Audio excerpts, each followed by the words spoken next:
नमस्कार बच्चों, स्वागत है आपका अपने YouTube चैनल हरियाणा सेंट्रल पर। क्षमा चाहूँगा भाई जिसके फ़ोन कॉल नहीं उठा पाया या जिसका जवाब नहीं दे पाया। और अभी मेरे पास बच्चों के मैसेज आ रहे हैं कि सर अभी मीटिंग ख़त्म हुई है, तो अभी माननीय चेयरमैन भोपाल सिंह खदरी के साथ मीटिंग हुई है आपकी। टेक्निकल के जो बच्चे थे, ठीक है, टेक्निकल बच्चे, और ये जो चेयरमैन है ये हरियाणा स्टाफ सिलेक्शन कमीशन के, जिसकी स्थापना 1970 में बताई जाती है। तो टेक्निकल के बच्चों की और आपके फायर ऑपरेटर वाले जो बच्चे हैं उनकी मीटिंग अभी ख़त्म हुई। मीटिंग के लो, मुलाकात के लो, इसको कोई भी नाम आप दे सकते हो, हुई है। और उनकी जो डिमांड थी कि भाई 19 दिसंबर की इंतज़ार की बजाय आप अभी अर्ली हियरिंग करवाएं और अर्ली हियरिंग करवा के जल्द से जल्द हमारा जो स्केड्यूल है एग्ज़ाम का वो निकालें। तो स्पष्ट मना कर दिया है वहाँ पर। आश्वासन दिया है कि भाई हम आपका एग्ज़ाम लेने जा रहे हैं, लेकिन अभी नहीं होगा, कम से कम आपको 15 जनवरी के आसपास का वेट करना पड़ेगा, ठीक है। तो बच्चे वहाँ से नाराज़ होकर निकले हैं और उन्होंने कहा है कि हमको कोई संतोषजनक जवाब नहीं दिया गया, सिर्फ इसके कि हम पेपर ले रहे हैं, एजी ऑफिस में आपकी फाइल को भेज देंगे। तो बच्चे वहाँ से नाखुश होकर निकले हैं। जैसे ही वो नाखुश होकर निकले हैं, उन्होंने बताया कि हम आगे डिमांड है कि जल्द से जल्द पेपर लिया जाए, लेकिन जो एग्ज़ाम है वो आपका 15 जनवरी से पहले नहीं हो सकता, क्योंकि उसके पीछे कारण है 22 दिसंबर को लास्ट एग्ज़ाम है आपका, किसका, एचपीएससी का। उसके बाद एचपीएससी की कोई एग्ज़ाम नहीं है। और 19 नवंबर को और आपका 25-26 नवंबर को एग्ज़ाम है एचएसएससी का, फोरेंसिक लेबोरेटरी का, और टीजीटी पंजाबी का। तो उसके अलावा कोई टाइम नहीं बचता है कमीशन के पास फ़िलहाल। तो अभी तो 15 जनवरी से पहले एग्ज़ाम होना मुश्किल है, और साथ में आपकी एप्लीकेशन जाएगी कोर्ट में, तब परमिशन मिलेगी। लेकिन युवा कह रहे कि वो सारा काम पहले किया जाए, तो स्पष्ट मना कर दिया भाई एचएसएससी कमीशन ने, ऐसा नहीं हो सकता। तो वो युवा नाराज़ होकर निकले हैं, संतोषजनक जवाब नहीं मिला। तो देखिए, इसमें युवाओं की भी गलती नहीं है। इनका जो पेपर होना था वो जून में हो लेना था भाई, टेक्निकल का जो पेपर था, ठीक है। पहले 13 ग्रुप थे, अब इन्होंने घटा के 9 कर दिया। जो 4 ग्रुप घटाए हैं उसका जवाब तो कमीशन दे सकता है क्यों घटाए हैं। पहले तो उनमें कम कैंडिडेट थे, अब उसमें क्या है, ज़्यादा होगी, या कोई वो डार्क रूम अटेंडेंट वाली जो पोस्ट है उसका कोई मामला अटका हुआ है, वो अभी आगे बाहर निकलना बाकी है। तो इनकी तो गलती नहीं है, ठीक है। गलती सिर्फ यहाँ पर हरियाणा स्टाफ सिलेक्शन कमीशन की है, सरकार की गलती है, जो कि इस भर्ती को, इन भर्तियों को सीरियस नहीं ले रही है।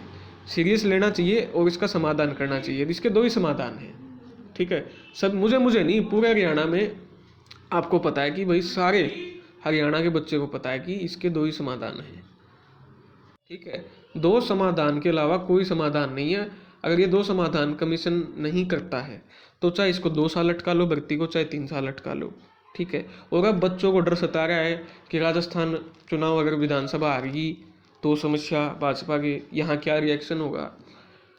अगर लोकसभा विधानसभा चुनाव इकट्ठे करवा लिए सरकार को तो क्या होगा, उनका डर जायज़ है, क्योंकि भरी भर्ती हो नहीं रही है। तो युवाओं के तरह तरह के मन में क्यास लगाए जा रहे हैं। अब जो दो तरीके क्या हैं, वो है पहला वेरिफिकेशन करवाना, ठीक है। वेरिफिकेशन अगर करवाएंगे तो मान लेते हैं वेरिफिकेशन करवा लें, लेकिन हरियाणा स्टाफ सिलेक्शन कमीशन ने बोल दिया है कि हम वेरिफिकेशन नहीं करवाएंगे। कोर्ट ने बोला था आपका सिंगल बेंच प्लस में 3 डबल बेंच बैठी हैं, सब ने बोला था भाई फिजिकल वेरिफिकेशन करवाओ, उसके बिना आपका जो रिजल्ट है वो क्वैश रहेगा। लेकिन कमीशन ने उसको मना कर दिया है। उसका कारण ये है कि पीपीपी आईडी से वेरिफिकेशन करके आपकी कमीशन ने देखी। जब पीपीपी आईडी से वेरिफिकेशन करके देखी तो वहाँ पर जो गलत तरीके से नंबर लिए हैं, या जानबूझ के या गलती से नंबर लिए हैं, जिनको हम फर्जी बोल लो लेकिन फर्जी यूज़ नहीं कर सकते, तो गलती से या जानबूझ के इन्होंने नंबर लिए हैं, उनकी संख्या ज़्यादा आई है, ठीक है।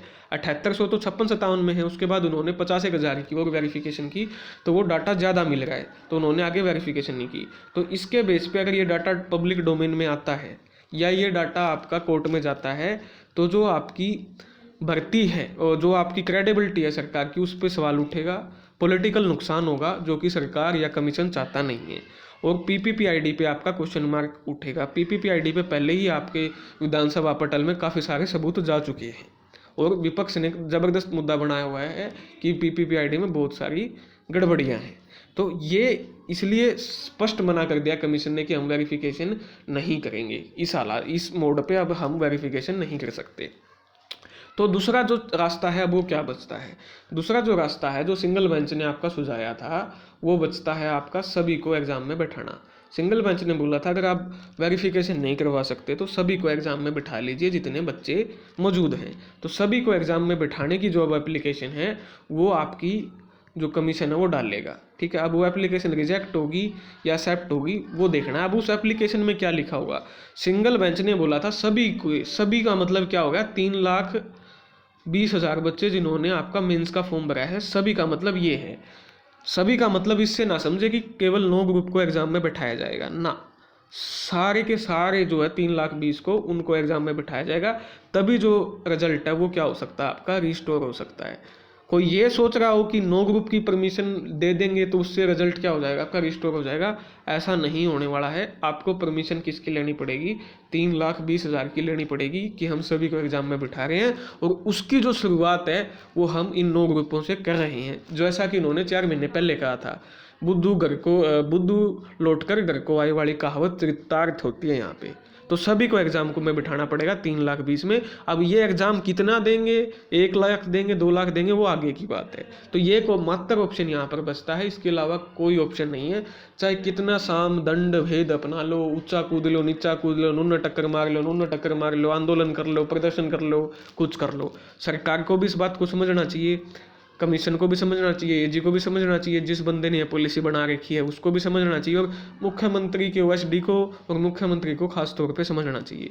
ये भर्ती नहीं निकलेगी किसी भी हालात में, ना डबल बेंच से निकलेगी, वहाँ से बाई चांस निकलेगी तो सुप्रीम कोर्ट में अटकेगी। ये है सच्चाई। अब इसको कोई मानने चाहे ना मानने, भाई वो तुम्हारी मर्जी है, सरकार की सिरदर्दी है।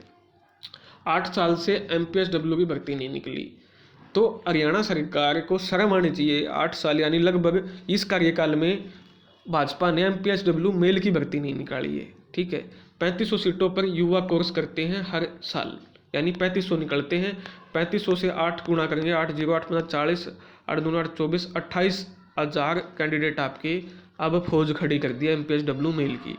MPSW मेल बेरोजगार संघ से भी बनाया है, और 2,700 आपके 54 पद खाली हैं, ठीक है।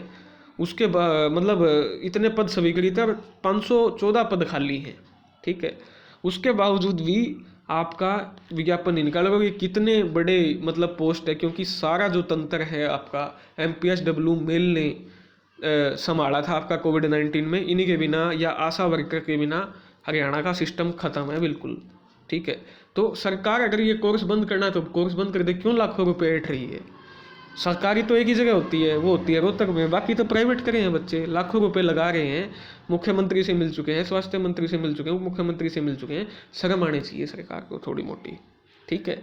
तो ये आपकी MPSW की, मैं हरियाणा सेंट्रल MPSW के साथ है, और सरकार से ये मांग करता है कि इनका जल्द से जल्द आपकी वैकेंसी निकाली जाए। धन्यवाद, ये सारी अपडेट थी। जय हरियाणा, जय भारत।